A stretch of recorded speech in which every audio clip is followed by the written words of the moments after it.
लेनदेनको कुरा हो। यहाँ हेर्नुहोस्, लिएको हो, मैले नि यताउति जानु पर्यो, फलाना ठाउँ जानु पर्यो, ढिस्काना जानु पर्यो, व्यापार त्यतिखेर सुक्या थियो, मैले लिएँ, माफ गरौँ, माफ गरिदिनुहोस् हजुर, मैले ल्याओ, अब चाहिँ नि म सकेसम्म सुधार गर्छु भन्नुभएको भएदेखि सुनमा सुगन्ध हुन्थ्यो।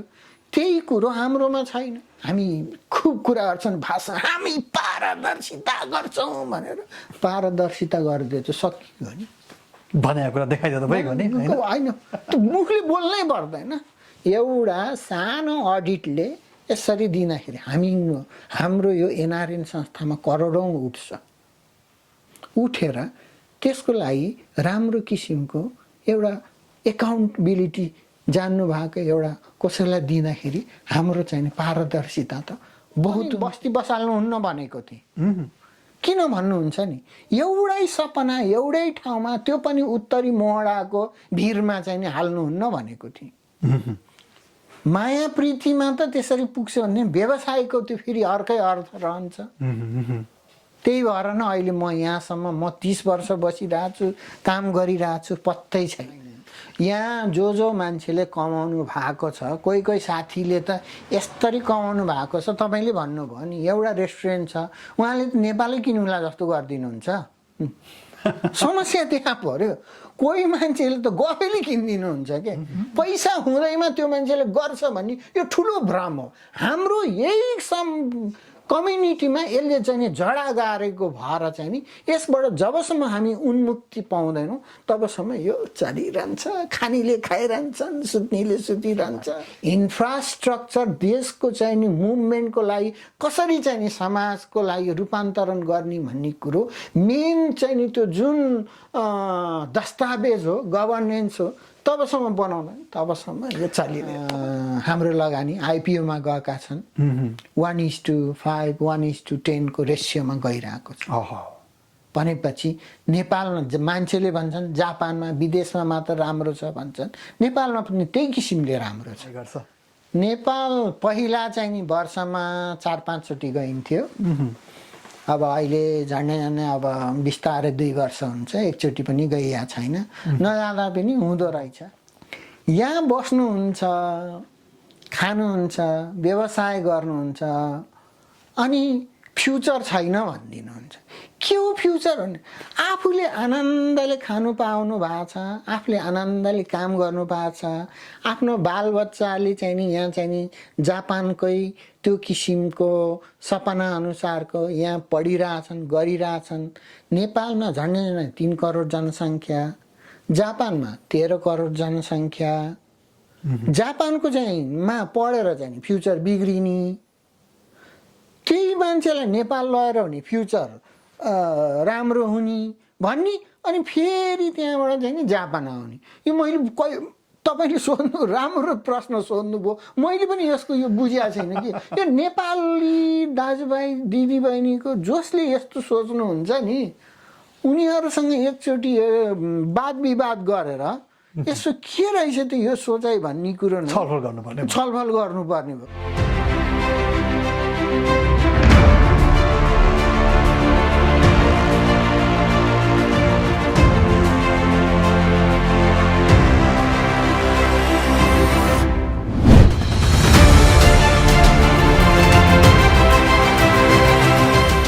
नमस्कार।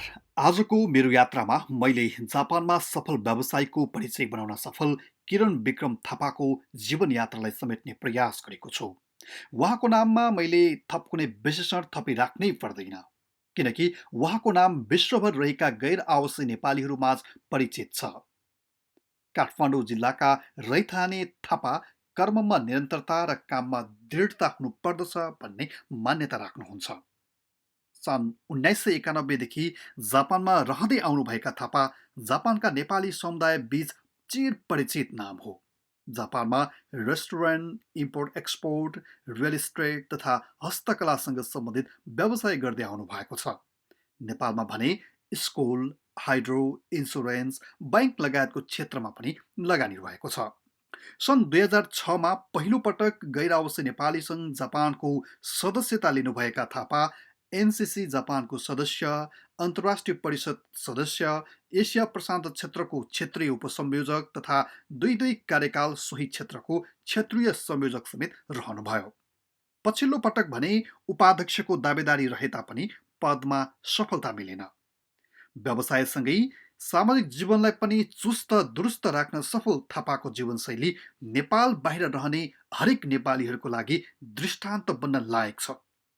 आउनुहोस् उहाँको जीवनको यात्रा एकैछिन सँगसँगै निहालौं।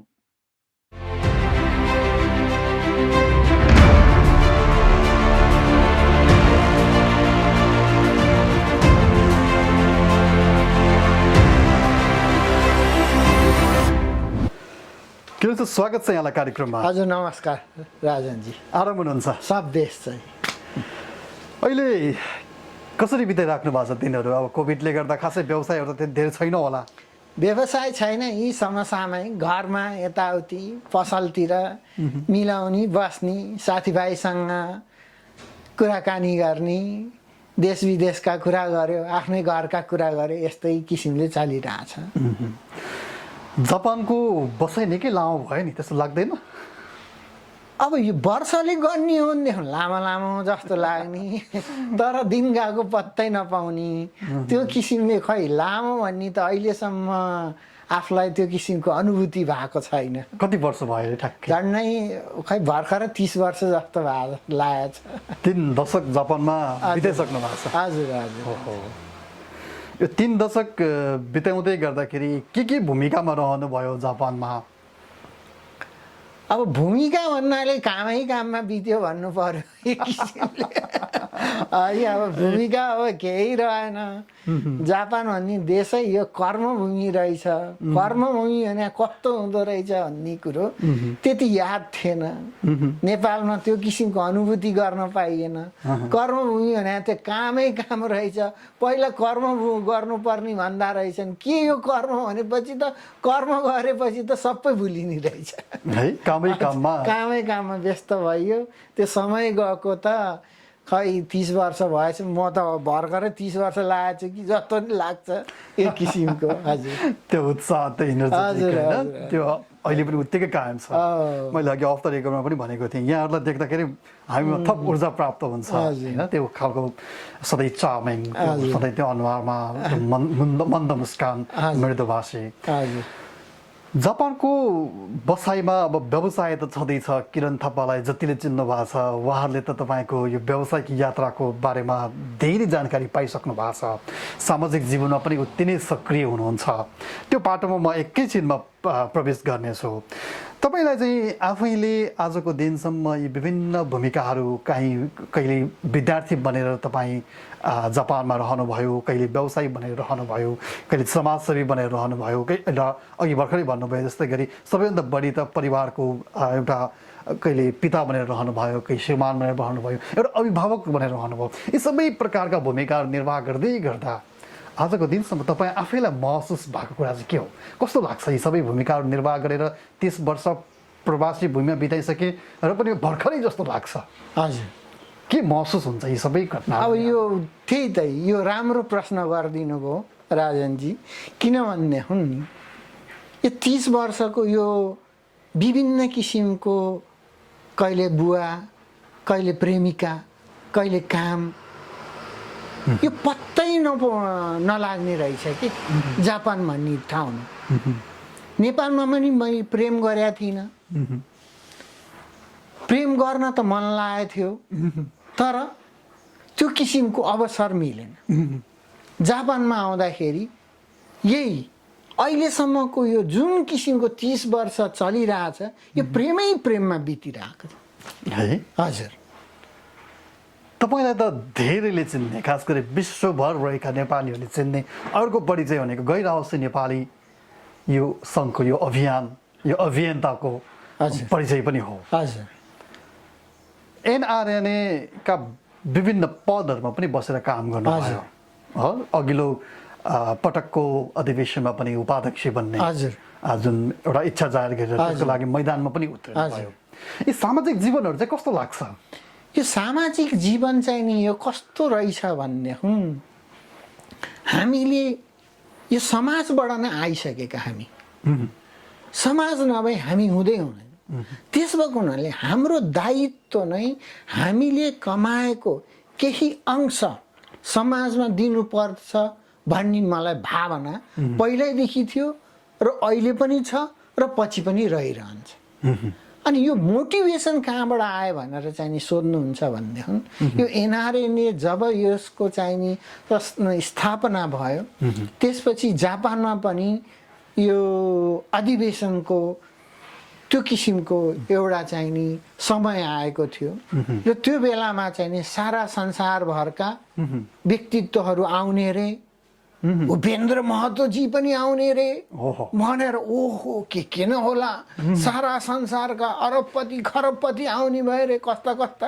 म पनि यो ठाउँमा छिर्न पाएदेखि हुन्थ्यो कि भन्ने त्यो किसिमको सोचले मैले चाहिँ कति सालमा थियो यो उत्साह चाहिँ नि झन्डै आजभन्दा 16 वर्ष अगाडि हजुर 16 वर्ष पछाडि आफै यो अभियानमा होमिसक्नु भएपछि जिम्मेवारी नै सम्हालिसक्नु भएपछि चाहिँ त्यो उत्साहको लेभल अझै बढेको छ कि अलिकति सुस्ताएको छ यो आफ्नो मन चाहिँ नि पहिलाभन्दा दौड्या जस्तो लाग्छ अझै धेरै गएको जस्तो लाग्छ तर अहिले कता नेपालको परिस्थिति सारा संसारको एनआरएनको परिस्थिति र त्यहाँ इच्छा जाहेर गर्ने विभिन्न किसिमको व्यक्तित्वहरूसँग काम गर्दाखेरि पहिलाभन्दा चाहिँ नि अहिले अलिकता मेरो मन कम भयो कि जस्तो लाग्छ अलि त्यो उत्साह घटेको यति छिटै उत्साह घट्ने प्रवृत्तिको मान्छे त तपाईँ होइन कस्तो भनेदेखि म पनि यो कहिलेकाहीँ आफ्नो उत्साह यो स्विच जस्तै बढाउने घटाउने गर्छु कि अहिले यो कोरोना पनि लागिरह भएर अहिले चाहिँ अलिकता घटाइरहेको अवस्था छ फेरि समय आएपछि हजुर फेरि समय आएपछि त्यो किसिमको उत्साह अनुसारको त्यसमा चाहिँ नि लगनशीलता भएर काम गरौँ जस्तो लागेको छ यो वार्म अप पछि अब म एकैचोटि तपाईँको 30 वर्ष अगाडिको जिन्दगीमा प्रवेश गर्न चाहन्छु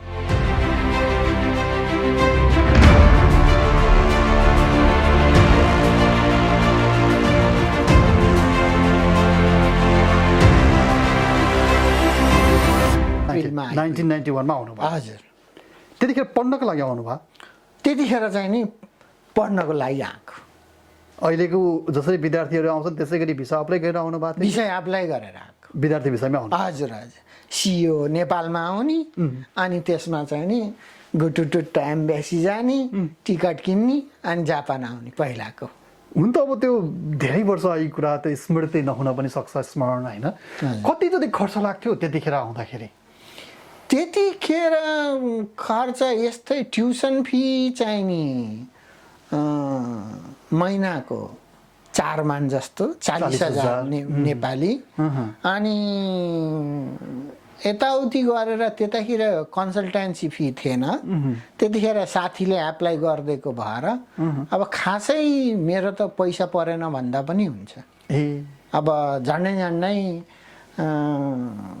खर्चकै हिसाबमा भन्नुहुन्छ भनेदेखि त्यस्तै 3 लाख जति खर्च भयो होला त्यतिखेरको हजुर हुन त त्यो बेलाको 3 लाख त ठुलो कुरा हो एक किसिमले होइन 3 लाख त अहिले पनि ठुलो कुरा हो तर त्यसको मूल्य त्यसको क्रय क्षमता हजुर 3 लाख त अब त्यतिखेर चाहिँ नि जुन किसिमको थियो 3 लाख 3 लाख धेरै कुरा किन्न सकिन्थ्यो धेरै किन्न सकिन्थ्यो क्रय क्षमता थियो त्यतिखेर चाहिँ नि कसरी त्यो पैसा भयो भन्नेतिर पनि एउटा रमाइलो चाहिँ नि उ छ कसरी भयो साँच्चै त्यो 3 लाख बस्ने परिवारबाट कलेक्सन गर्नुभयो कि आफै बुवाले जग्गा बेचिदिनु हो त्यही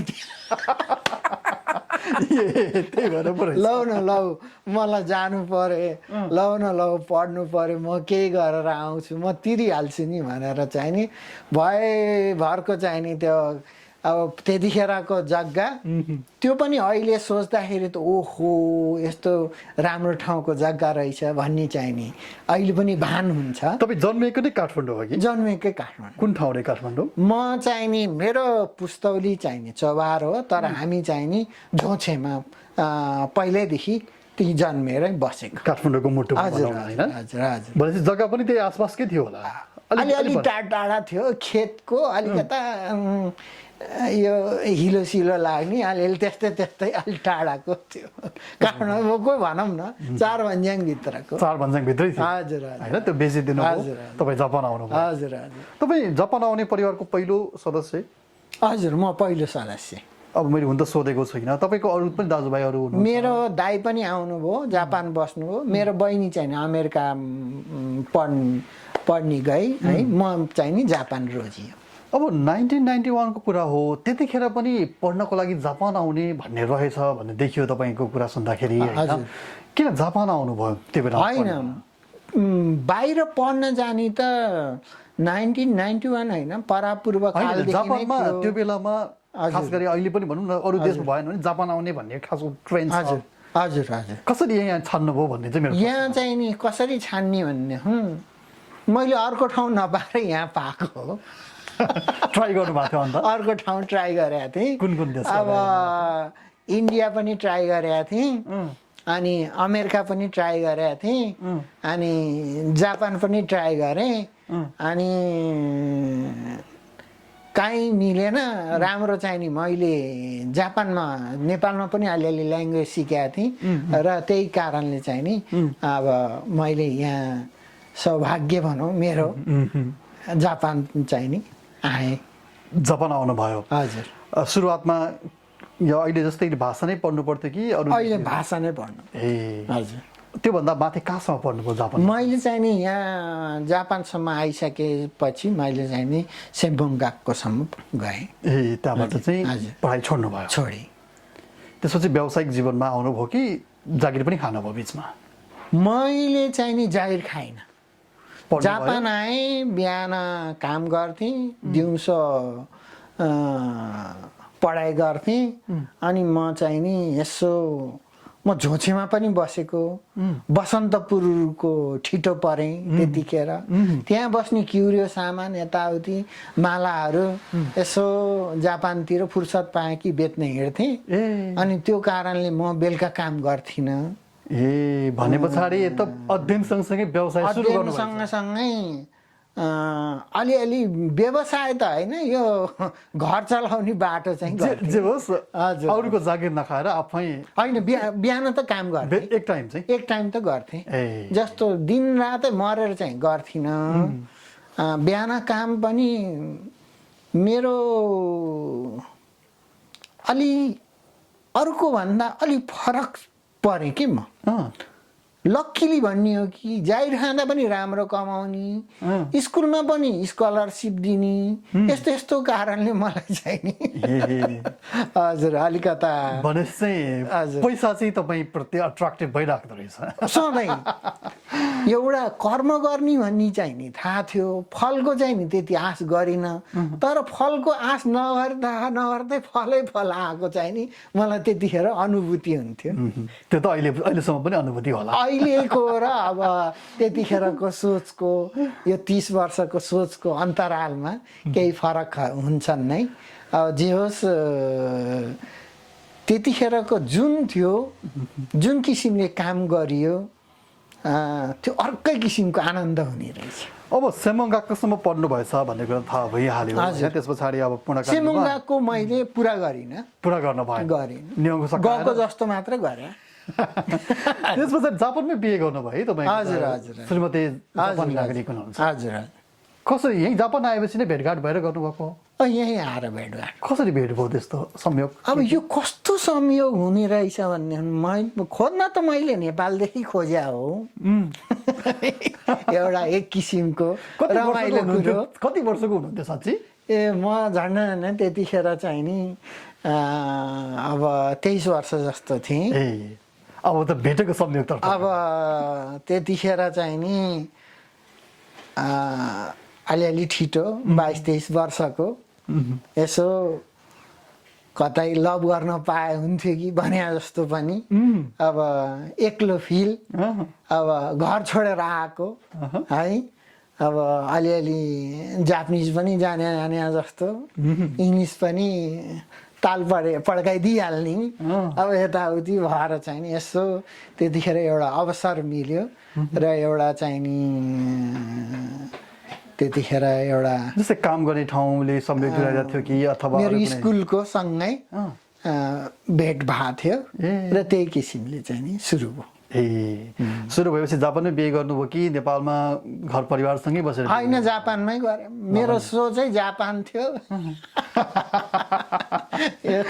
बिहे भएको कति वर्ष भयो आज साँच्चै भर्खरै अब 28 जस्तो भयो भनेपछि त जापान आउनु भएको 2 वर्षमा बिहे गरिसक्नु त्यही लभै 6 महिनामा सुरु गरिदिएको जापान आएको 6 महिना लभ सुरु भयो लभ गरिदिए तपाईँ त मैले आजसम्म भेटेको किरण थापाभन्दा धेरै फरवार्डेड किरण थापा हुनुहुन्छ होइन यस्तो चिजमा त म त फेरि अलि रोमान्टिक परेँ फेरि नेपाललाई बिर्सेर बसे आजको कुराकानी निकै रमाइलो हुने भयो होइन हजुर त्यो विवाह सम्बन्ध 28 वर्षमा चल्दैछ अहिले हजुर 2 जना सन्तान छन् हजुर छोरा र छोरी छोरा 27 वर्ष छोरी 20 वर्ष ओहो हजुर भने सबै कुरा तपाईँको फास्ट रहेछ बिहे गर्नुभयो 1 वर्ष होइन बिहे गर्न फास्ट बिहे पछाडि सन्तान जन्माउनु पनि फास्ट त्यो त फास्ट अब यो व्यावसायिक जीवन चाहिँ हजुर पूर्ण रूपमा कहिलेबाट सुरुवात गर्नुभयो व्यावसायिक जीवन फाट्टा चाहिँ नि अब स्कुल गइन्थ्यो त्यसपछि कलेज गइन्थ्यो यताउति गरिन्थ्यो त्यतिखेर नै यसो साँझको टाइम पारेर यसो चाहिँ नि पसलतिर बेच्न गइन्थ्यो अनि त्यहीबाट नै मेरो सुरुवात भयो आफैले कम्पनी खोलेर सुरुवात गर्नुभएको कति सालमा आफैले पहिला चाहिँ नि प्राइभेटली व्यापार गरिन्थ्यो आफैले कम्पनी सुरुवात गरेको त 22 वर्ष भयो 22 वर्ष भयो हजुर अब अहिले त यो जुन मैले पृष्ठभूमिमा देखाइराखेको छु यो त एउटा भइहाल्यो यसका अलावा रेस्टुरेन्ट व्यवसाय पनि तपाईँको अब निकै राम्रो छ हजुर अझ राम्रो छ अहिले भन्दा पनि कुनै समय निकै राम्रो थियो अरे मैले त सुनेको कुरा अहिले त देखिरहेको छु अहिले पनि जति छ त्यो राम्रो छ होइन यसका अलावा पनि लगानीका क्षेत्रहरू त होलान् लगानी क्षेत्र त थुप्रै छन् फाट्टाफुट्टा अब कहिले नेपाल कहिले कता अलिअलि लगानी गरिया छ बसिया छ रमाइया छ भनौँ मुख्य चाहिँ कुन सेक्टरमा तपाईँको लगानी छ अहिले भन्नुहुन्छ भन्ने हुन त यो रेस्टुरेन्टमै हो रेस्टुरेन्टमै हो अहिले कतिवटा छ रेस्टुरेन्ट पालेको पनि रेस्टुरेन्टले नै हो ओहो कतिवटा छ अब रेस्टुरेन्ट त छ मात्र भन्नु मात्र हो व्यापार छैन अहिले जापान सरकारले पालिदिया छ अहिले पो कोभिडले गर्दा जापान सरकारले पालेको कोभिड नहुँदा त रेस्टुरेन्टले नै पालेको थियो अब अहिले चाहिँ नि रेस्टुरेन्टले नै पालिया छ कोभिडले अहिले गाह्रो छ त्यो किसिमले अब अहिले शान्ति न अलिअलि चलाइया छ कतिवटा छ अहिले अब यतिवटा भनेर चाहिँ नि भन्नुहुँदा पनि 1-2वटा छ म थाहा थियो तपाईँले यसलाई सङ्ख्या भन्न चाहिरहनु भएको होइन भन्ने कुरा होइन हजुर यसका अलावा तपाईँलाई हुन त अब तपाईँले भन्ने नभन्ने तपाईँले खुलाउनु भए नभए त्यो छुट्टै कुरा होला तपाईँको रियल इस्टेटतिर घरतिर पनि लगानी छ अरे घरतिर लगानी भन्नाले नि यसो हामी कहाँ सँगै साथ दिने साथीभाइ दाजुभाइ दिदीबहिनीहरू हुनुहुन्छ अब उहाँहरूको बस्नको लागि यसो 2-4वटा घरहरू त्यसरी चाहिँ लिया छ हजुर जापानमा रेस्टुरेन्ट व्यवसाय गर्नुभयो अब यो ह्यान्डिक्राफ्ट व्यवसाय त छँदैछ स्टुडेन्ट हुँदादेखि नै सुरुवात गर्नुभएको रहेछ होइन अब अहिले पनि अलि अगाडिको कुरा हो म जुन ठाउँमा बस्ने गर्छु अहिले त्यो ठाउँको बाटो हिँड्दै गर्दा एउटा होइन यस्तो खालको यो सामग्रीहरू देख्दा यो त पक्कै पनि आयातित हो भनेर खोज्दै जाँदा तपाईँको रहेछ भनेपछि थाहा पाएँ भनेको एउटा पृथक प्रकारको व्यवसाय गरिराख्नु भएको छ होइन व्यावसायिक जीवनलाई निहाल्दा चाहिँ जापानमा जुन औपचारिक रूपमै तपाईँले 22 वर्ष गरिसक्नुभयो कस्तो लाग्छ जापान व्यवसाय गर्नको लागि सबैभन्दा पर्फेक्ट ठाउँ हो धेरैले यसो भन्छन् पर्फेक्ट ठाउँ हो भन्छन् अब सबको आफ्नो फिलोसफी हुन्छ कुन पर्फेक्ट कुन के भन्ने कुरो यसमा चाहिँ नि त्यस्तो चाहिँ नि हुन्न हेर्नुहोस् तपाईँको लागि चाहिँ कतिको अब मेरो लागि त मैले भनिहालेँ नि सुरुमै भनिहालेँ नेपालमा लभ गर्न खोजेको त्यो नपाउँदाखेरि जापान आएको 6 महिनामा पुग्छ भन्ने हुन्।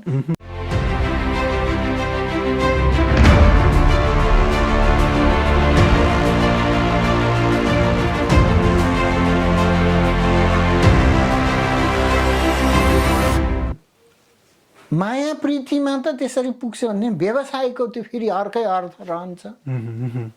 त्यही भएर न अहिले म यहाँसम्म 30 वर्ष बसिरहेको छु, काम गरिरहेको छु, पत्तै छैन। तपाईँको लागि त योभन्दा पर्फेक्ट ठाउँै हुने भयो। अब मेरो लागि म यहीँ बसिरहेको छु, तर मान्छेले व्यवसाय भनेको चिज यो ठाउँ भन्ने नभइकन जहाँ राम्रो गरे, कसैले नेपालमा गर्नुभएको छ नेपालमै फ्लरिस छ, कसैले अमेरिका, कसैले विभिन्न किसिमको चाइना जबै, तर त्यो कसरी आफूले म्यानेज गरेर गर्नेसँग सम्बन्ध होला जस्तो लाग्छ मलाई चाहिँ। खासमा व्यापार व्यवसाय अथवा काम कर्म जे भन्नुहोस् न, यी सबै कुराहरूलाई सधैँ उही गतिमा सधैँ उत्तिकै उत्साहप्रद ढङ्गबाट काम गर्नको लागि चाहिँ केले त्यो पुसअप गर्दो रहेछ?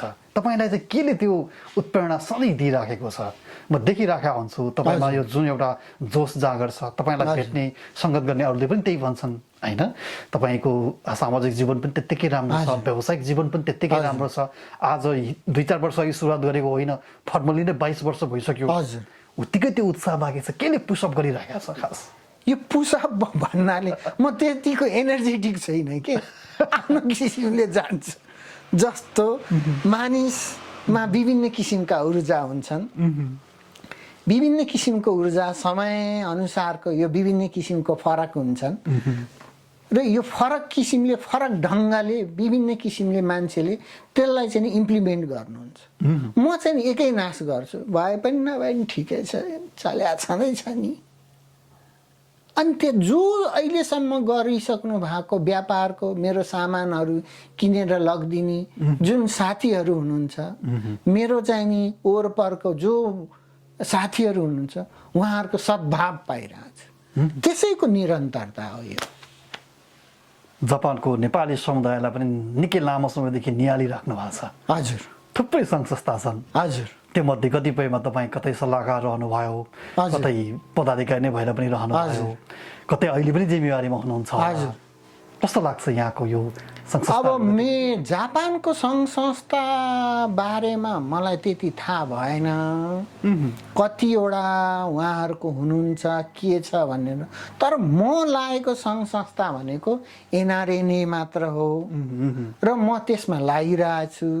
यहाँ केही नभए नि हाम्रो नेपाली दाजुभाइ दिदीबहिनीको सङ्घ संस्था 100 जस्तो होलान् र म जुन लागेको संस्था चाहिँ नि एनआरएन छ, त्यसमा पनि विभिन्न किसिमबाट मैले जापान प्लस एनआरएनमा लाग्नु भएको सब दाजुभाइ दिदीबहिनीको सधैँ त्यो किसिमको न्यानो माया पाएर नै म यसमा लागिरहेको।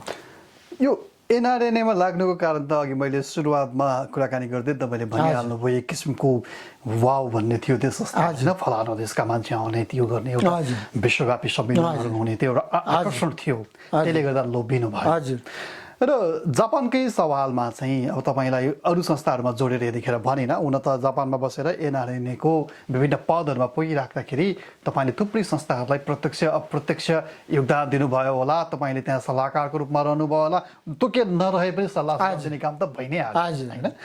यति गरिराख्दाखेरि पनि एनआरएनए जापानकै सवालमा कुरा गर्दाखेरि अब आइसिसीमा पछि जाउँला होइन, अझै पनि तपाईँहरूको बेलादेखि अहिले पनि खासै त्यो संस्थागत रूपमा सुधार अथवा सुदृढीकरण चाहिँ खासै भएको रहेनछ है? अहिले पनि आलोचना मात्रै हुन्छ नि। त्यो भएको राम्रो हो नि, आलोचना भए राम्रो हो, आलोचना भएको राम्रो, आलोचना भएर सुधार भयो त राम्रो। हजुर, सुधारै हुँदैन त? हजुर, त्यो राम्रो प्रश्न गर्नुभयो राजनजी, खुसी लाग्यो। यही प्रश्न गरिदिनु हुन्थेन भने कति दुःख लाग्थ्यो होला मलाई। यदि संस्थाको आलोचना भन्नाले नै त्यो संस्थालाई कति मान्छेले ध्यानपूर्वक सोचिदिनु भएको जस्तो लाग्यो। मैले त अब आलोचना भन्नाले के चिजलाई आलोचना जस्तो मैले त लाग्यो? शब्द चयनमा अलिकति सुधारेर आलोचना भनेको हो, अलिकति साँच्चै सिधै भन्दा गाली गर्छन्। हजुर, होइन, गाली गर्न पनि पाइयो, किनभने हामीले सबैभन्दा पहिला सुझाव दिनुपर्ने हो। अब पहिला हाम्रो चाहिँ नि यो रुट कहाँको भन्ने, जरा कहाँको भन्ने हो। पहिल्यै जापानमा बसेर पढेर एनआरएन भएको भएदेखि त्यो किसिमको तपाईँले जुन किसिमको शब्द चयन गर्नुभयो त्यो किसिमको आउँथेन होला। उहाँहरूले सुझाव दिनुहुन्थ्यो, ल हेर है यो किसिमको गर्नुपर्छ, मिटिङ गर्दाखेरि पनि यस्तो हुनुपर्छ, सामाजिक काम भनेको यस्तो हो, त्यसमा चाहिँ नि पारदर्शिता भनेको यस्तो हुन्छ, रूपान्तरण भनेको यस्तो हुन्छ भनेर त्यो किसिमको पाइन्थ्यो। अब हाम्रो समाज कस्तो भनेदेखि तन्त्रको समाज भयो। हामीलाई एक तन्त्रले पुग्ने होइन। हाम्रो आशा अभिलाषा यति छ कि त्यो सोचेर नसक्नु छ। अनि उहाँहरूले देख्ने पनि एकैचोटि फलानो गरेन, ढिस्कानो गरेन, अनि उहाँहरू आउनुहुन्छ, फेरि उहाँहरूले नि गर्न सक्नुहुन्न। यो के भयो भनेर जस्तो नेपालमा चाहिँ नि हाम्रो यो सोच छ नि है, जस्तो राजनीतिमा भएन, फलानो भएन, योले गएन भन्ने, अनि त्यही मान्छेको झोला बोकेर हिँड्ने, सुधार गर्ने, राम्रो किसिमको सुझाव दिने, त्यताबाट पनि गरेका छैन। अनि त्यही मान्छेहरू जापानमा आउनुहुन्छ अनि यता पनि गर्नुहुन्न। अनि त्यो किसिमको जुन किसिमको प्रश्न गर्नु हो त्यो राम्रो हो, समय सान्दर्भिक हो। तपाईँले भन्नुभएको जस्तो सुधार भएको पनि छैन। म पनि त्यसमा चाहिँ सहमत। सुधार त भएको छैन। किन भन्नुहुन्छ भने हामी अब अहिले म जापानको कल्चरमा छु। जापानको कल्चरमा भइसकेपछि केही चिज आफूले विराम गरे तापनि, सरी हजुर त्यो दिनमा म अलिकता सोच्दै मैले थाकेका थिएँ, केही गर्न सकिनँ, मेरो मिस्टेक भयो भनेर त्यो किसिमको भन्ने भावना हाम्रो कहिल्यै पनि भएन। आफ्नो गल्ती आत्मस्वीकारोक्ति कहिले पनि आएन। हामी गर्दैनौँ, बरु ज्यान जान्छ, मरे गर्नेवाला छैनौँ हामी भनेपछि आफै सुध्रिँदैनौँ। अनि कसरी सुधार हुन्छ र? सुधार त हुँदैन। तपाईँ आफै चाहिँ 2006बाट होला होइन, सन् 2006बाट औपचारिक? म सुरुमा चाहिँ नि सदस्यमा भएँ, अनि 2 कार्यकाल आइसिसी बने, त्यसपछि डिआरसी बने, अनि 1 कार्यकाल भएन, अनि 2 कार्यकाल आरसी बने, अनि अहिले पनि कुनै पदमा पनि छैन। अहिले चाहिँ नि आनन्द भएको छ। अब अरूले भनेको सुनिरहेको छु। तपाईँलाई बिचमै तपाईँको कुरा काटेँ। हजुर, यति लामो समय विभिन्न पदमा, एनसिसीमा मात्र होइन आइसिसीमा पनि समग्र संस्थालाई निहाल्न सक्ने ठाउँमा लामो समय बस्नु भयो। हजुर होइन, भलै त्यो पदले कसलाई गाइड गर्न सक्छ, कसलाई प्रभावित पार्न सक्छ भन्ने कुरा छुट्टै बहस होला। हजुर, तैपनि नजिकबाट त्यहाँभित्रका अवयवहरू, त्यहाँभित्रका गतिविधिहरूलाई निहाल्ने अवसर पाउनुभयो। हजुर, अब एनसिसीमा त अहिले जति पनि नेतृत्वमा छन् तपाईँभन्दा पछिल्ला पुस्ता नै छन्, जेनेरेसन नै छन् होइन। कहिले लागेन उनीहरूलाई भाइहरू अब यो भएन, यसमा यो सुधार जरुरत छ, अब तिमीहरूलाई म साथ दिन्छु, हजुर हामी छौँ, हजुर यसलाई सुधारको लागि थालनी गरौँ, हजुर भनौँ र त्यो अभियानलाई चाहिँ अगाडि बढौँ भन्ने लागेन? सधैँ भनिरहन्छु। सुन्दैनन्? सधैँ भनिरहन्छु। उनीहरूले सुन्दैन? म माइनोरिटीमा परेँ नि, भन्छु नि, पक्क भनिहाल्छु। अनि यो मान्छेले त भन्छन् यताउति कराउँछ, यो मान्छे भन्नाछ त कि मिटिङमा डाक्दिँदैनन् कि चाहिँ नि भन्या सुन्दैनन्। मेरो बहुमतै हुन्न। समस्या त यो। आइसिसीमा नि भन्छु, आइसिसीमा राम्रो कुरा भन्नुभयो तपाईँले, एनसिसीमा भन्नुहुन्न, आइसिसीमा भन्नुहुन्छ भने म त यति भन्छु। तर जो यो एनआरएमको मुभमेन्टमा लागेर त्यो त्यतिखेरको मिटिङमा जो हुनुहुन्छ उहाँहरूलाई बढी ज्ञान हुन्छ। मैले ठुलो मिटिङमा हुँदाखेरि पनि विगतमा यो किसिमको गर्नुहुन्न है।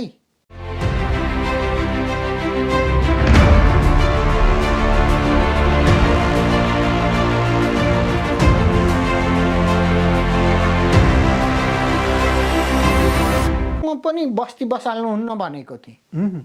किन भन्नुहुन्छ नि, एउटै सपना एउटै ठाउँमा त्यो पनि उत्तरी मोहडाको भिरमा चाहिँ नि हाल्नुहुन्न भनेको थिएँ। किन भन्ने हुँ, जुन ठाउँमा बाटोघाटोको सुविधा हुँदैन, जहाँ चाहिँ नि कर्म गर्ने कर्मथलो नै छैन, जहाँ घाँस नै पाइन्न, त्यस्तो ठाउँमा बस्ती बसालेर के गर्ने? भन्दा हुँदै टेरेनन्, टेर्नु भएन। त्यसको परिणाम त अहिले देखिराखेकै छौँ सबैले। होइन, त्यो किसिमको अहिले भइरहेछ नेपालमा। मैले अर्को रुख रोप्ने काम पनि गरेँ, किनभने रुख रोप्ने भनेको चिज, ट्री प्लान्टेसन भनेको चिज त हाम्रो देशमा चाहिन्छ। हामी चाहिँ नि त्यो काटौँ भनेर हिँडौँ त हामी कति छिटो काटिहाल्छौँ। रुख रोपौँ भनेर हिँड्नुहोस् त मरे कोही पनि आउँदैन। समस्या त्यहाँ, समस्याको जडै त्यता छ कि। तपाईँ माइनोरिटीमा पढेँ, हजुर, म भन्छु बोल्छु, म माइनोरिटीमा पढ्छु भन्नुहुन्छ। हजुर, जापानको अथवा विश्वमा रहेका नेपाली कम्युनिटीले हेऱ्यो भने नि, हजुर, माइनोरिटी भन्दा माथि उठ्ने दुईटा आधार हुँदो रहेछ। हजुर, एउटा आर्थिक रूपमा सबल भएको, हजुर, र अर्को सामाजिक रूपमा प्रभाव पार्न सक्ने व्यक्ति। हजुर, किरण थापामा यो दुईटै कुरा छ। हजुर, र पनि किन चाहिँ यो माइनोरिटी ग्रुपमा परिराख्ने, आइसिसीमा पनि किरण थापा लगायत उसको समूहले भनेको कार्यान्वयन नहुने, एनसिसीकाले पनि नसुन्ने, किन भइरहेको? होइन, यो राजनजी तपाईँले कसरी भन्नुभयो, म दुइटैमा छैन के। फेरि एउटा कहाँबाट दुइटैमा छैन, मसँग पैसा पनि छैन अरूको जस्तो है। अब अरूको जस्तो त्यो ठुलो यति पैसा दिएँ फलानु पैसा दिएँ भनेर चाहिँ नि गर्न पनि सक्दिनँ। म चाहिँ नि भएको चिज फिल्डमा गर्ने मान्छे हो। 22 वर्षदेखि व्यवसाय गरिराख्नु भएको छ तपाईँले त। रेस्टुरेन्ट व्यवसाय छ, ह्यान्डिक्राफ्ट व्यवसाय छ। अब तपाईँले धेरै नखुलाउनु भए पनि धेरै थोरै घरमा लगानी गर्नु भएको छ, त्यहाँबाट पनि पैसा आउँछ। यहाँ मान्छे एउटा रेस्टुरेन्ट खोले भरमा मसँग यति कमाउँछु, म फलानु पदको लागि दावेदार हो भनिरहेका छन्। तपाईँको अलि बढी मान्यता भएन? होइन होइन, यहाँ जो मान्छेले कमाउनु भएको छ, कोही कोही साथीले त यसरी कमाउनु भएको छ। तपाईँले भन्नुभयो नि एउटा रेस्टुरेन्ट छ, उहाँले नेपालै किन्नुलाई जस्तो गरिदिनुहुन्छ। समस्या त्यहाँ पर्यो। कोही मान्छेले त गफैले किनिदिनुहुन्छ के। आफूले कति पैसा कमाएको छु, मैले के गर्नुपर्छ, मेरो क्यास फ्लो के छ र मेरो सामाजिक दायित्व कसरी छ भनेर त्यो मुभमेन्ट गर्ने हो। एक थरी मान्छेले बोलेको बोले गर्नुहुन्छ, ढल्या लोटनी उठाउनुहुन्न। हामी चाहिँ नि कस्तो हुने हुन्, त्यसबाट आएको चिज बचे खुचेको सामाजिक काम गर्नको लागि पैसै चाहिन्छ भन्ने पनि छैन। हेर्नुहोस्, सामाजिक हाम्रो फेरि यो कस्तो छ भनेदेखि पैसै भएको मान्छेले मात्र सामाजिक काम गर्नुपर्छ भने यो नकारात्मक सोच। हामी त्यस्तै व्यक्ति छानेर पदमा राखिदिन्छौँ। हजुर हजुर, किनभने हामीले चाहिने भने अब छान्नेले छानिदियो, अब के लाग्यो। अब एउटा गाडी लन्ठङ मन्ठङ मर्सिडिज चढा साथै त्यो मान्छे त ठुलो हो, आदर्शवादी हो भन्ने किसिमको हाम्रो समाज पर्यो। हामीले दिने भनेको समाजलाई पैसा मात्र होइन, शिक्षा क्षेत्रमा गर्नुपर्ने व्यक्तित्वहरूले उहाँले शिक्षाको विभिन्न किसिमको सामाजिक दिनुहुन्छ। पैसाले दिन सक्ने पैसाले, कसैले कामले दिन सक्ने काम। राजनजीले पनि यत्रो सामाजिक सेवा गरिरहनु भएको छ, विभिन्न किसिमका समाजका कुराहरू दर्शाउनु भएको छ। यो पनि तपाईँको ठुलो सामाजिक दायित्व हो नि। समाजमा गर्ने रूपान्तरण भनेको अहिलेको जुन किसिमको यो किसिमको मेसेज समाजमा दिने हो, हामी त सामाजिक प्राणी हो नि, समाजबाट आएका व्यक्तित्वहरू हौ नि। भनेपछि त समाजमा केही न केही दिनुपर्छ, केही न चिज गरिरहनु भएको छ। मैले जे जति गरिरहेको छु राजनजीले नि गरिरहनु भएको छ। पैसा हुँदैमा त्यो मान्छेले गर्छ भन्ने यो ठुलो भ्रम हो। हाम्रो यही कम्युनिटीमा यसले चाहिँ जडा गारेको भएर चाहिँ नि यसबाट जबसम्म हामी उन्मुक्ति पाउँदैनौँ तबसम्म यो चलिरहन्छ। खानेले खाइरहन्छन्, सुत्नेले सुतिरहन्छ। देशमा चाहिँ नि अब यो बल्ल अब सुरु हुन लाग्यो देशमा फेरि पैसा उठाउने काम। हो त, अब बर्खायाम सुरु भयो, अब सुरु हुन्छ है। किनभने अब चाहिँ नि पहिरो पनि त्यहीँ आउँछ, बाढी पनि त्यहीँ आउँछ, अनि के गर्ने भने पैसा उठाउँछन्। त्यो पैसा भएर इन्फ्रास्ट्रक्चर देशको चाहिँ नि मुभमेन्टको लागि कसरी चाहिँ नि समाजको लागि रूपान्तरण गर्ने भन्ने कुरो मेन चाहिँ नि त्यो जुन दस्तावेज हो, गभर्नेन्स हो, तबसम्म बनाउँदैन तबसम्म यो चालिने। तपाईँले त यो 30 वर्षको यात्रामा थुप्रै त्यस्ता व्यक्तिहरूसँग भेट्नु भएको छ नेपालको जो राजनीतिक रूपमा पनि उच्च तहमा पुगेका छन्। हजुर। कतिलाई त तपाईँले आफैले जापान हजुर। घुमाउनु भयो होला हजुर। होइन, कतिलाई त तपाईँले आफ्ना प्रपोजलहरू लिएर जानुभयो हजुर। होला। आशा गर्ने ठाउँ कहीँ देख्नुहुन्छ कसैसँग? आशा भनेको चिज कहिले नि मार्नुहुन्न।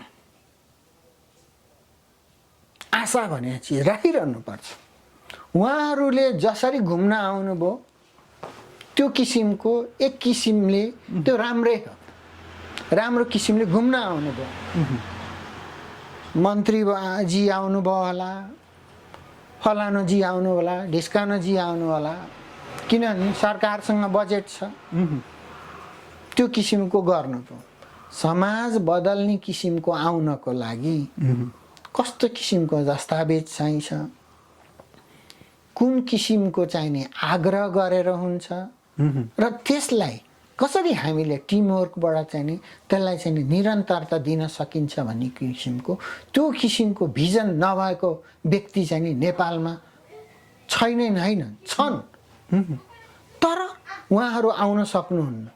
किनभने हाम्रो ठाउँमा राइट म्यान राइट प्लेसै छैन। जस भिजन भएका मान्छे छन्, आशा भरपुर 100% आशा गर्न सक्ने व्यक्ति छन्, तर ती व्यक्तिहरू राइट ठाउँमा पुगेका छैनन्। पुग्दैनन्, पुग्नेवालै छैनन्। भनेपछि तपाईँ हाम्रो जेनेरेसन पनि अब यसै गरी हेरेरै बस्ने, अब तिमीहरू जहाँ जाऊ गर, म आफ्नो लागि आफै गर्छु, खुसी हुन्छु भनेर बस्नुको विकल्प रहेनछ। अहिलेसम्मको मैले नेपालबाट जापान आउँदाखेरि देखेको 40 वर्षको इतिहास त यस्तै हो। बरु किन भएको छैन र भनेर ठुल्ठुलो स्वरले त सबैले कराउनुहुन्छ। देश चलाउनको लागि कर कारखाना जुन हुनुपर्ने हो त्यही छैन। त्यही नभएपछि चाहिँ नि देख्नु बाटो यत्रो भएको के हो तिम्रो आँखा? चस्मा लाएर हेर भने चस्मै लगाइरहेको छु, मैले हेरिरहेको छु। बाटो खन्दैमा विकास हुँदैन के, घर बनाउनैमा विकास हुँदैन। घर बनाउनु भन्दा यो पनि मैले जापान आएरै सिकेको। घर बनाउनु भन्दा पहिला त्यो ठाउँमा ढल, पानी, बिजुली यी किसिमका पूर्वाधार त हुनु पर्यो नि। काठमाडौँमा हेर्नुहोस् त 70 लाख बस्ने हो नि, ढल कहाँ हो भन्ने नै देखाएको छैन मैले। समस्या भन्दा बढी केही पनि छैन त्यसपछि। हेर्नुहोस्, मान्छे भनेको चिज नै स्वस्थ रहन खाने र जाने ठाउँ र हुनु पर्यो क्या। खाने र जाने ठाउँ नै देखिँदैन। अब न त्यो समाज स्वस्थ होला न मान्छे नै स्वस्थ हुन्छन्। यस्तो पो छ विडम्बना। भनेपछि आशा त छ है। फेरि राजनजी आशा छैन भन्न खोजे होइन, आशा छ, तर त्यो आशालाई कसरी परिणत जाने, पूर्णता दिने भन्ने किसिममा यही नै चिज तपाईँ हामीले गर्नुपर्ने चिज। तपाईँले कसरी आफ्नो चाहिने कर्तव्य निभाउने, मैले आफूले कसरी कर्तव्य निभाउने र समाजमा हामीले कसरी त्यो किसिमको आवाज बुलन्द किसिमले यसरी हो भनेर पढ्नुपर्छ, के ज्ञान गर्नुपर्छ, के सिप भन्नु। पढ्न त पढेँ मैले नि, नेपालमा पढेँ, केही गर्न आउँदैन। हाम्रो त्यो किसिमको टेक्निकल शिक्षा केही छैन। किताबको किरो बनाइएको छ पढाइमा पनि। जबसम्म यो गर्न सकिन्न तबसम्म त अब यो कुरा नै हो। तपाईँ हामी गफ गर्ने हो, यसो हजुर यसो बस्ने, कोरोनाले यस्तो हो, फलानाले यस्तो हो भन्ने। नेपालमा पनि यो कोरोना चल्या छ, ओहो आछ, ओहो महामारी भयो भनेर न यसो हेर्दाखेरि न लकडाउन गरे जस्तो देखिन्छ, न सम्बन्धित ठाउँमा बिरामी पुर्याए जस्तो देखिन्छ। किनभने हुन् हामीले जे जापानमा सोच्यो त्यो किसिमको सोच्न चाहिँ नि सकिन्न है। फेरि नेपालको आफ्नै किसिमको छ, फेरि काम गर्ने तरिका आफ्नै छ, जापानको आफ्नै छ। यहाँको सोच ठ्याक्क उता लानलाई पनि त्यो चाहिँ नि मिल्दैन। किनभने उताको, तर उताको त्यो काम गराएको जुन किसिमको छ, केही व्यक्तिहरू त एउटा चाहिँ आनन्दले सेटिस्फ्याक्सन हुनु पर्यो नि, तर छैन। हेर्नुहोस् त के भएको। यो बिचमा तपाईँलाई रोक्दै सोधेँ, हजुर। यो व्यावसायिक यात्रामा जापानमा यति धेरै प्रकारका व्यवसायहरू छन्, यो मध्ये कतिपय त नेपालको लागि सुइटेबल पनि उपयोगी पनि छन्, उपयुक्त पनि छ, पक्कै लैजाने प्रयास पनि गर्नुभयो होला। हजुर। कुनै सफल भए जापानमा भएको कुनै व्यवसाय, त्यसमा तपाईँ अथवा तपाईँ जस्तै व्यक्तिहरूको कोअर्डिनेसनले नेपालमा सञ्चालन भइरहेको छ भन्न सक्ने ठाउँ छ केही? यहाँ मात्र होइन, हामी जापानमा छौँ। झन्डै 80 लाख नेपालीहरू विभिन्न देशमा छन्। प्रयास सबैले सबै ठाउँबाट गरिरहनु भएको। यो मेरो सोच हो। किन त्यहाँ सफल हुन्न भन्ने हुँ। परापूर्वकालदेखि पनि ट्रान्जिट भएर खाइरहेको, अहिले पनि ट्रान्जिट भएर खुट्टा हल्लाएर खाइरहने बानी लायो हो कि भन्ने मलाई लाग्छ कि। तपाईँ आफ्नै अनुभवमा चाहिँ प्रयास गर्नुभएको थियो? प्रयास त गरेको, तर भएन। हुनै नहुने वातावरण रहेछ। भएन होइन कि, हुनै नहुने त्यस्तो किसिमको त्यहाँ कल कारखाना यताउति गराउने त्यो बाटै छैन। बरु भएको पनि कसरी बिगारिदिने भन्ने मात्र छ त्यहाँ। त्यसपछि अहिले चाहिँ छोड्नु भयो प्रयास गर्न? अब अहिलेलाई चाहिँ नि यो कोभिडको कारणले पनि अब केही चिज यो कोभिडले पनि मलाई धेरै पाठ सिकायो, सारा संसारलाई पाठ सिकाएको भएर यो बेलामा चाहिँ नि सकेसम्म यी प्रयासहरूबाट केही टाढा भएर गर्न सक्ने कुरामा कसरी चाहिँ नि सोच चाहिँ नि त्यहाँ लान सकिन्छ, अहिले त्यसमै चाहिँ नि सङ्कल्प गरिरहेको छु भन्नु पर्यो। हुन त तपाईँ अब यहाँ हाम्रै नेपाली कम्युनिटीमा बसेर मैले यो कुराकानी गरिराख्दा 5% कर्म गरेर त्यसलाई 55% बनाउने समुदायमा छौँ। यद्यपि तपाईँ त्यो मध्येमा अपवादमा पर्नुहुन्छ, जुन यो कुराकानीमा अगाडि पनि आइसकिहाल्यो होइन। व्यवसायीहरू सबै राम्रो छ र पनि म मेहनतले चलिरहेको छु जसो तसो भन्ने खालको आशय आउँछ। यो बिचमा मैले सुनेको छु तपाईँको नेपालमा पनि लगानी छ, नेपालमा खास गरी विद्यालय तथा जलविद्युतका क्षेत्रहरूमा चाहिँ इन्भेस्ट गर्नुभएको छ। हजुर। कस्तो छ नेपालको लगानी चाहिँ? नेपालको लगानी दिन गुना रात 4 गुना छ। भयो भनेदेखि त्यो किसिमको चाहिँ नि मुनाफा दिने लगानीहरू छन्।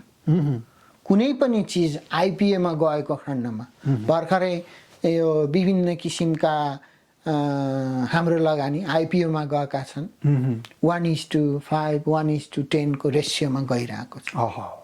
भनेपछि नेपालमा मान्छेले भन्छन् जापानमा विदेशमा मात्र राम्रो छ भन्छन्, नेपालमा पनि त्यही किसिमले राम्रो छ। तर कसरी, कुन किसिमले, कुन अर्गनाइजेसनसँग मिलेर गर्ने हो भनेर आफूले सिलेक्सन गर्न सक्नु पर्यो होइन। मुख्य नभएदेखि त दिन गुना रात 4 गुनामा लगेको पैसा त सबै अर्काको नाममा हुन्छ, आफू चाहिँ जता तस्तै। अब यो लगानीको प्रसङ्ग पछाडि जापानमा बसाइ लामो भयो, अरू अहिले त अब कोभिड छ, कतिको जानुहुन्छ भनेर सोद्धाखेरि गलत हुन्छ। अब जाने त चाहेर पनि जान सक्ने अवस्था छैन। नेपाल आउने जाने चाहिँ साबिकको समयमा कतिको हुने गर्छ? नेपाल पहिला चाहिँ नि वर्षमा 4-5 चोटि गइन्थ्यो। अब अहिले झन्डै अब बिस्तारै 2 वर्ष हुन्छ, एकचोटि पनि गइया छैन। नजाँदा पनि हुँदो रहेछ। अहिलेको यो टेलिवर्क यो कुनै पनि रिमोट वर्किङ हुँदो रहेछ। जे चिज पनि यी सामाजिक सञ्जालदेखि लिएर विभिन्न किसिमबाट फोनबाट हुँदो रहेछ। त्यस कारणले अहिले पनि हतार नहरिकन यो नयाँका कारणहरू छन्। एक हामीले चाहिँ नि यो रोगको उपचार भनेको नै सकेसम्म धेरै मान्छेको भिडभाड नगर्ने, मास्क नलाउने, सक्दो खेतीपाती गरेर आफ्नो किसिमको घर चलाएर आफू कसरी आनन्द बस्ने, त्यो नै सबैभन्दा चाहिँ नि रोकथामको उपाय लाएर नै म नगएको होइन।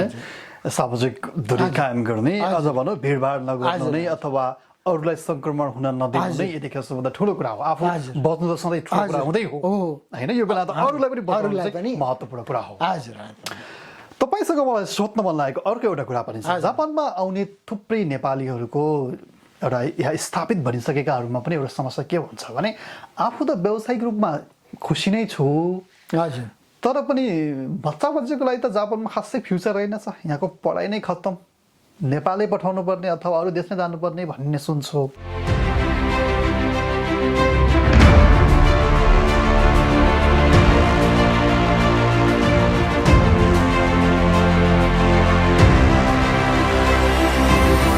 हजुर, तपाईँका छोरा र छोरी यहीँ पढे, हजुर, एकजनाले मास्टर सकाए, हजुर, अर्को पढ्दैछन्, हजुर, होइन? र अघि तपाईँले पनि भन्नुभयो हजुर। जापानको शिक्षा अथवा जापानको पढाइ एकदम राम्रो छ भन्ने आशयको सहित तपाईँले नेपालमा पढेकोले चाहिँ खासै उपलब्धिमूलक भएन भन्ने पनि देखियो। हजुर। तपाईँलाई चाहिँ के लाग्छ, जापानमा पढाइनु र नेपालमा पढाइनुमा हजुर। कुन चाहिँ बढी उत्पादक? होइन, यो मैले राजनजीलाई नै प्रश्न सोध्नु पर्ला जस्तो। यो फ्युचर के हो भन्ने कुरो नै यो बुझिएन कि होइन, तपाईँले कस्तो भनिदिनुहोस्। कारणले भनिदिनु होइन, रमाइलो पनि छ। मैले पनि नबुझेको म पनि बुझ्न चाहिरहेको छु। होइन, अब किनभने उहाँहरूले मैले पनि यो तपाईँले जुन किसिमको प्रश्न गर्नुभयो त्यो किसिमको मैले पनि सुने हो। यहाँ बस्नुहुन्छ, खानुहुन्छ, व्यवसाय गर्नुहुन्छ, अनि फ्युचर छैन भनिदिनुहुन्छ। के हो फ्युचर भने आफूले आनन्दले खानु पाउनु भएको छ, आफूले आनन्दले काम गर्नु पाएको छ, आफ्नो बालबच्चाले चाहिँ नि यहाँ चाहिँ नि जापानकै त्यो किसिमको सपना अनुसारको यहाँ पढिरहेछन्, गरिरहेछन्। नेपालमा झन्डै झन्डै 3 करोड जनसङ्ख्या, जापानमा 13 करोड जनसङ्ख्या। जापानको चाहिँ मा पढेर चाहिँ फ्युचर बिग्रिने, केही मान्छेलाई नेपाल लगेर भने फ्युचर राम्रो हुने भन्ने, अनि फेरि त्यहाँबाट चाहिँ नि जापान आउने। यो मैले तपाईँले सोध्नु राम्रो प्रश्न सोध्नुभयो। मैले पनि यसको यो बुझेको छैन कि यो नेपाली दाजुभाइ दिदीबहिनीको जसले यस्तो सोच्नुहुन्छ नि, उनीहरूसँग एकचोटि वाद विवाद गरेर यसो के रहेछ त यो सोचाइ भन्ने कुरो छलफल गर्नुपर्ने भयो। आफ्नो चाहिँ फ्युचर बनाइरहने, छोराछोरीको फ्युचर चाहिँ नि छैन भन्ने नि के हो फ्युचर भनेको? फ्युचर के हुनुपर्ने रहेछ त भन्ने कुरो उल्टो प्रश्न सोध्नु पर्ने भयो कि तपाईँलाई चाहिँ मैले यहाँनिर टक्क सोधेँ। हजुर, वास्तवमै फ्युचर अथवा हामीले भन्ने गरेको भविष्य चाहिँ के रहेछ? जस्तै बच्चा बच्ची पढाउने सवालमा होस्, व्यवसाय गर्ने सवालमा होस्, के रहेछ तपाईँले बुझ्नु भएको चाहिँ? यहाँ हेर्नुहोस् न, त्यो त्यसैको प्रसङ्गमा जोड्दै म भन्छु, फ्युचर भनेको विगतका कुरा त ती भए। फ्युचर भनेको वर्तमानमा मैले के गरिरहेछु, वर्तमानमा गरिरहेको कर्म नै त्यो भविष्यमा जोडिने हो। वर्तमानमा यदि तपाईँले राम्रो क्रिया गरिरहनु भएको छ भनेदेखि त्यसको निरन्तरता नै भविष्यमा गएर जोडिने हो। अर्को शिक्षाको कुरा गर्नुभयो। वर्तमान मैले यहाँ कर्म गरिरहेको छु, मेरा ती शिक्षा विगतमा गरिरहेको थिएँ, त्यही विगतमा गरिरहेको शिक्षाको एउटा मूर्त रूप नै अहिलेको म भविष्यमा आएको छु। हिजोको भविष्य हो, हिजोको भविष्य हो।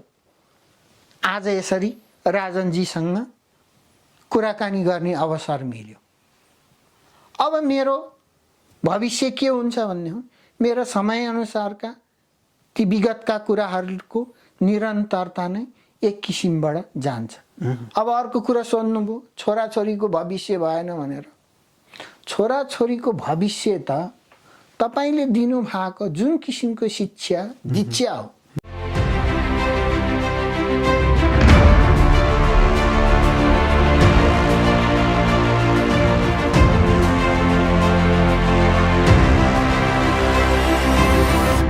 हामीले एउटा भुल्नुहुन्न दीक्षा। हामीले सधैँ शिक्षाको कुरा गर्छौँ, दीक्षा कसरी गर्ने भन्ने कुरो।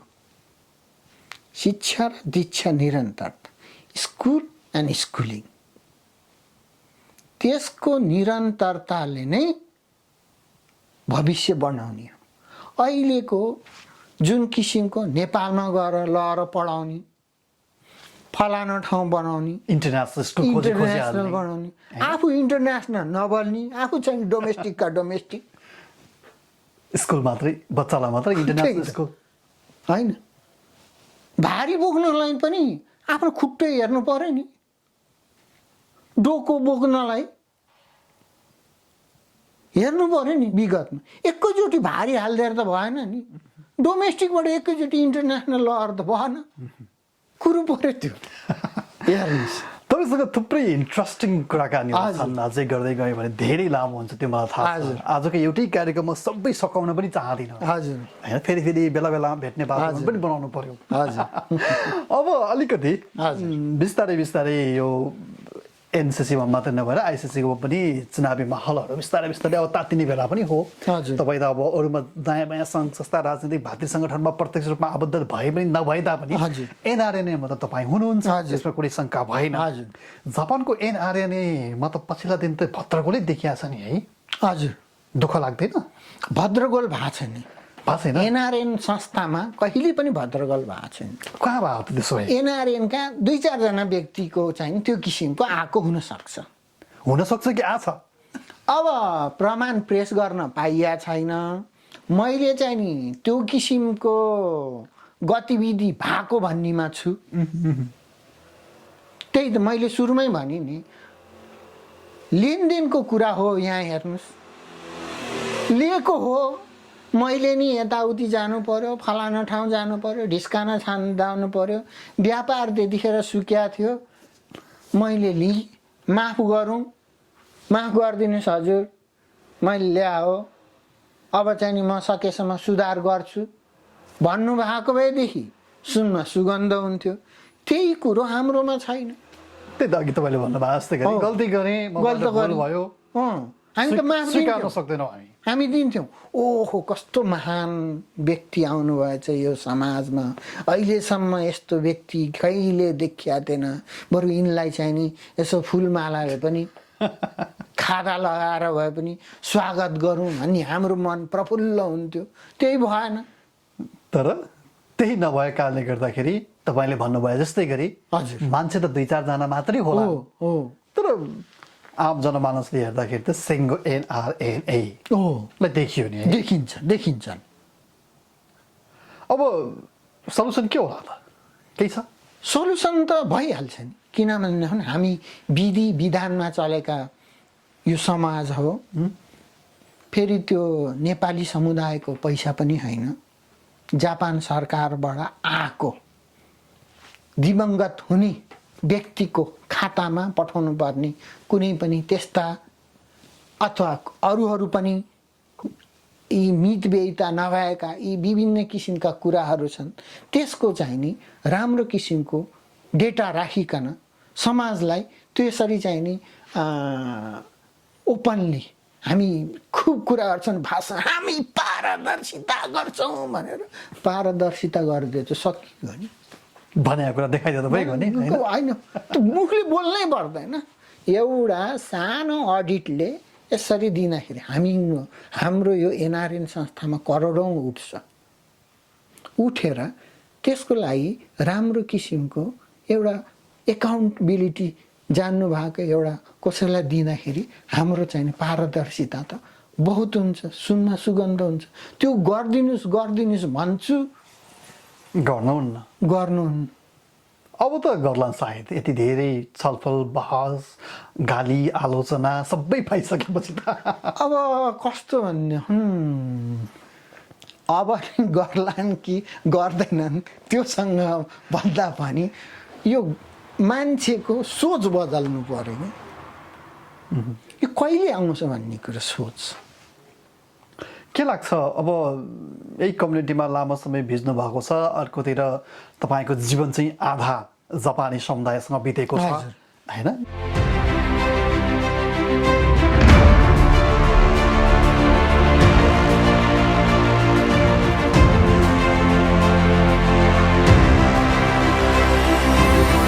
28 वर्ष भयो। 28 वर्षदेखि जापानी श्रीमती हुनुहुन्छ, छोराछोरी जापानकै शिक्षा दीक्षा दिनु भएर हुर्काउनु भएको छ, यहीँ बसेर व्यवसाय गर्नु भएको छ। र सँगसँगै नेपाली कम्युनिटीका विभिन्न कार्यक्रमहरूमा पनि सहभागी हुनुहुन्छ। त्यसै गरी नेपाली समुदायसँग घुलमिल पनि उत्तिकै छ। अब अलिअलि केही सङ्केत देख्नुहुन्छ नेपाली समुदायमा पनि काहीँ कतै आशा लाग्ने ठाउँ छ है, अब चाहिँ अलिकति परिवर्तन हुन थालेको छन् है, केही व्यक्तिहरूमा सुधारको सङ्केत देखाएको छ है भन्ने त्यस्तो काहीँ छ, केही छनक पाउनु भएको छ यसमा? किनभने यसमा हामी पोजिटिभ छौँ।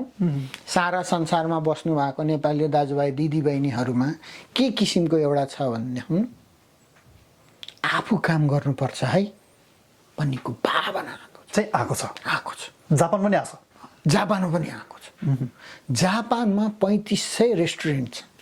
3500 रेस्टुरेन्टको मालिक बनिसकेपछि नेपालीहरूको छ। हजुर होइन, मैले व्यवसाय यसरी गरेछु, मैले कसरी खानुपर्छ, मैले कसरी लाउनुपर्छ र मैले यी सब वासस्थानको कसरी चाहिँ नि यसलाई चाहिँ नि सरसफाइ गर्नुपर्छ र आफ्नो आय व्यय कसरी आफूले लिने, सरकारलाई ट्याक्स बुझाउने, यी ट्याक्सका कुराहरू सरकारले त्यो ट्याक्स लिइसकेपछि कसरी चाहिँ नि यो समुदायमा लगाउँदो रहेछ भन्ने यी सारा संसारको ज्ञान त उहाँहरूलाई भएको भएर त्यो किसिमको पोजिटिभ उहाँहरूमा त त्यो किसिमको रूपान्तरण त भइरहेको छ र उहाँबाट भावी आउने पिँढीहरू जो हुनुहुन्छ, छोरा छोरी साथमा नाता गोता, त्यो किसिमको चाहिँ नि जान्छ होला जस्तै मात्र लाग्छ। अब खाली खर मात्र, ढड मात्र, इस घर मात्र, यो मात्र, ऊ मात्र भन्ने जुन किसिमको सपना छ त्यो नेपालमा दरबार जस्तो घर बनाउनुहुन्छ, तर हावादारी घर बनाउनुहुन्न है। एउटा सानो कोठा भए पनि तातो चिसो सबै सम्पन्न ढल सरसफाइ हुनुपर्छ भन्ने त्यो किसिमको शिक्षा उहाँहरूलाई आइसकेको छ र मलाई पनि त्यहीबाट सिकेको भएर म पनि आनन्दित छु। अब अन्तिममा छु होइन, अब तपाईँको जीवनका धेरै पाठहरू मैले खोतल्न सकेको छैन, मलाई थाहा छ र म सबै यही कार्यक्रममा सघाउन पनि चाहन्न, अघि पनि भने होइन। थप कुराकानी गर्दै गर्दा अरू प्रसङ्गहरू पनि आउँछन्। आजको कार्यक्रममा चाहिँ मैले सोधिदिएको भयो भने र तपाईँले भन्न पाउनु भएको भयो भने त्यस्ता कुरा पक्कै छन्? हजुर भन्नुहोस् न। के होइन, आज यो सोधिदिनु भएको हुन्छ भन्ने कुरो त्यस्तो केही छैन। जे छ तपाईँले सोधिसक्नुभयो। अब भन्नुपर्ने कुरो मैले सबैभन्दा सुरुमै भने, मान्छेले सोच राख्नुपर्छ र आँट गर्नुपर्छ र म राम्रो हुनुपर्छ भन्ने त्यो भावना राखेको खण्डमा मान्छे सधैँ राम्रै भएर जान्छ। उसले विगतमा गरेका कुनै त्यस्ता काम कार्य भए तापनि एउटा सानो शब्दले माफ गरिदिनुहोस्, माफ पाऊँ भनेको खण्डमा समाजले सहर्ष रूपमा स्वीकार गरिदिन्छ। यस्तो किसिमको समाजको निर्माण गर्नलाई राजनजी जस्ताहरू र अरू थुप्रो व्यक्तित्वहरू, पत्रकारमा लागेको व्यक्तिहरूले त्यो किसिमको मुभमेन्टलाई अझ लानुभयो भने समाजमा भएका विकृतिहरू देखाउने। हामी त सामाजिक प्राणी हौँ। तपाईँहरूले नै ल्याउनुहुन्छ, समाजबाट त्यो पिकअप गर्नुहुन्छ र समाजमा फ्लो गर्नुहुन्छ। यही किसिमलाई अझ निरन्तर रूपमा गरिदिनु भयो भने अबको हाम्रो तपाईँको जिन्दगी पनि सधैँ ह्याप्पीले चल्छ जस्तो मलाई हुन्छ। समय र यो कुराकानीको लागि धेरै धेरै धन्यवाद छ तपाईँलाई। खुसी लाग्यो राजनजी, तपाईँको पनि हस्, प्रश्नहरूलाई। हस्, धन्यवाद। हस्।